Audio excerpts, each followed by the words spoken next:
时间，总台记者扎根在普氏野马的生活区域，以蹲点的形式拍摄到了野马的一些活动场景，或者俏皮，或者温情。的确，人与自然和谐共生，一方面人类在守护着这些野生动物，而另一方面，野生动物也在用自己的生存给人类以触动。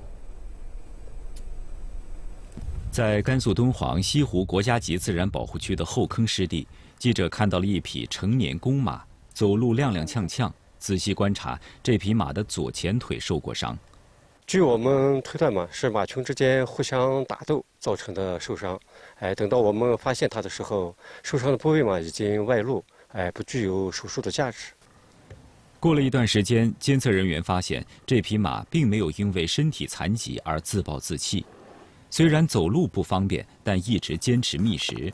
监护人员将其称为“马坚强”。 而且在这匹马周围还多了2匹马，形影不离地照顾守护着马坚强。这一天，另外一个马群穿过湿地，闯入到马坚强和小伙伴的领地，2匹小伙伴立马拦住去路，好友守护战一触即发。尽管马坚强的小伙伴处于下风，但毫不退缩，几番较量后，入侵者悻悻离开。 不离不弃，让我们很感动。虽然说野生动物之间的竞争很激烈，但也有温情的一面。竞争是野生动物的生存法则。一个野马种群，头马往往只有1匹，唯有身强体壮，才能抵御外敌，应对其他野马的挑衅。但能力越大，责任也越大。记者看到，马群在采食时，头马并不是自顾自地吃草，而是始终跟家族其他成员保持一定的距离。 家族成员在一个地方，公马呢，始终和他的家族成员、老婆啊、说孩子啊，保持一定距离。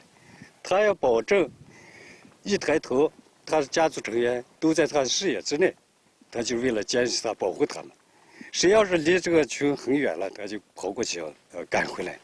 经过10多年，半散放的普氏野马野生特性得到恢复。 在甘肃濒危动物保护中心的民情青土湖试验站，10匹普氏野马在这里进行适应性饲养。目前，试验站的野马有3个种群，其中有个单匹群。这匹马原来是大家族的头马，在竞争中落败，被工作人员暂时单独隔离。失败之后分出去，再隔上一个时间段，体力也好，精神状态也好，达到顶峰，再回来再进行争夺。 这是争夺交配权。通过这些年观察，野生动物竞争还是比较残酷。